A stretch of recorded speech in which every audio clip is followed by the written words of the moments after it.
चाहे greater than equal के साथ लेस देन इक्वल आए। अगर रास्ते में दोनों फैमिली के मेंबर टकराते हैं तो कंडीशन ब्लॉक हो जाती है, फिर हम डिसाइड नहीं कर पाते कि कौन सा डेफिनेट रिजल्ट बनेगा, ये नो रिलेशन का केस कहलाता है। तो बेटा जब हम ए से सी को ध्यान से देख रहे हैं तो ग्रेटर भी है लेस देन इक्वल भी है, तो दोनों फैमिली के मेंबर टकरा रहे हैं, तो इसीलिए ए और सी के बीच में कोई भी डेफिनेट रिजल्ट हम डिफाइन नहीं कर सकते। अगर दोनों फैमिली के मेंबर टकराते हैं तो कोई डेफिनेट रिजल्ट उनके बीच में डिफाइन नहीं किया जा सकता। जो भी रिजल्ट होगा बिटवीन ए एंड सी सारे के सारे गलत होंगे, सारी की सारी संभावनाएं होंगी। अच्छा सी और ई के बीच में बेटा दोनों फैमिली के मेंबर टकरा रहे हैं, इसीलिए सी और ई के बीच में कोई भी रिजल्ट डिफाइन नहीं किया जा सकता। तो इनमें से 100% फॉलो कौन सा होगा हम नहीं बता सकते हैं। तो इस क्वेश्चन का आंसर होगा नन फॉलोज, या फिर neither first nor second follows. ना तो पहला निष्कर्ष अनुसरण करता है और ना ही दूसरा, ना तो पहला निष्कर्ष अनुसरण करता है ना ही दूसरा। तो जब बेटा दोनों फैमिली के मेंबर टकराते हैं ना तो नॉट डिफाइन, उनमें कौन सा रिजल्ट बनेगा हम डिफाइन नहीं कर सकते।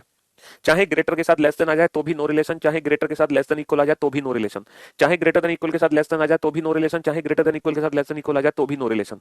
तो कोई भी डेफिनेट रिजल्ट नहीं बन सकता। ऐसा क्यों होता है, इस चीज को हम प्रैक्टिकली प्रूव करते हैं कि आखिर ऐसा क्यों हुआ। मान लो देखो जो मोहन है, मोहन वो उम्र में राम से बड़ा है, ठीक है, लेकिन जो राम है वो उम्र में राम जो है वो उम्र में कमल से छोटा है, ठीक है, राम उम्र में कमल से छोटा है।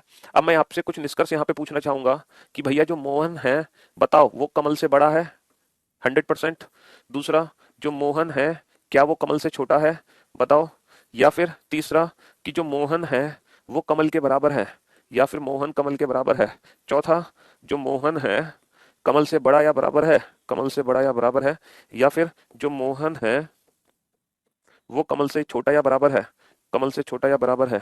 या फिर जो मोहन है वो कमल के बराबर ही नहीं है, जो मोहन है वो कमल के बराबर ही नहीं है। अब इनमें से कौन सा डेफिनेट रिजल्ट होगा। तो देखो मैंने आपको क्या समझाया है कि जब हम मोहन से कमल जाएंगे तो ये ग्रेटर देन है ये लेस देन है, दोनों फैमिली के मेंबर आ गए, तो मोहन और कमल के बीच में नो रिलेशन। तो मोहन और कमल के बीच में जो भी रिजल्ट है इनमें से कौन सा 100% ट्रू है हमें नहीं पता। अब इस चीज को मैं प्रूफ करता हूँ। प्रूफ कैसे प्रूफ करेंगे ये बताओ। क्या मैं इस सिचुएशन को ऐसे लिख सकता हूँ कि जो भैया मोहन है वो उम्र में राम से बड़ा है ना, ऐसे लिख सकता हूँ कि नहीं, मोहन उम्र में राम से बड़ा है। और इसको मैं ऐसे भी तो लिख सकता हूँ कि जो कमल है वो भी उम्र में राम से बड़ा है, कमल भी उम्र में राम से बड़ा है, भाई मोहन भी उम्र में राम से बड़ा है, और जो कमल है वो भी उम्र में राम से बड़ा है। इसको ऐसे लिख सकते हैं कि नहीं, बिल्कुल लिख सकते हैं। तो मोहन और कमल दोनों ही उम्र में राम से बड़े हैं, मोहन और कमल दोनों ही उम्र में राम से बड़े हैं।